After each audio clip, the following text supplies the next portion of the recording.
Quand je lis cette photo qui représente le prélèvement de semences chez un chien, peut-être pour l'envoyer à l'étranger pour réaliser une insémination artificielle, ce qui désormais est possible, je pense tout d'abord à l'école vétérinaire d'Alfort qui, au début des années 80, à l'initiative du professeur Terret, a créé une banque de semences pour chiens, la première en France, ce qui à l'époque était très novateur et laissait perplexe pas mal de vétérinaires.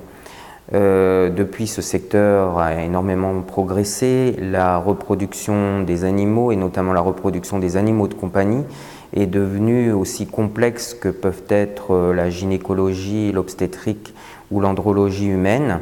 Et c'est un secteur qui ne cesse de progresser, sur lequel de très nombreuses technologies apparaissent, des techniques d'investigation, l'endoscopie, l'échographie, et bien sûr les biotechnologies de la reproduction qui concernent notamment la reproduction assistée.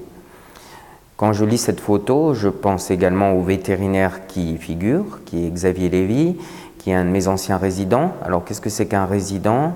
Un résident, c'est un jeune vétérinaire diplômé qui poursuit des études de spécialisation pendant au minimum 3 années pour préparer un examen de grande qualité et très difficile qui s'appelle l'examen du Collège européen.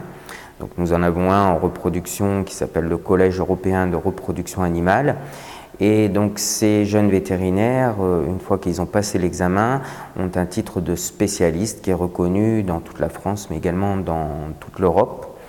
Donc nous sommes très fiers ici à Maison Alfort d'avoir déjà encadré 6 résidents qui ont tous passé avec succès l'examen du Collège européen, et nous envisageons d'en recruter un autre, bien sûr, dans cette discipline à laquelle nous sommes très fiers d'appartenir et qui ne cesse de se développer.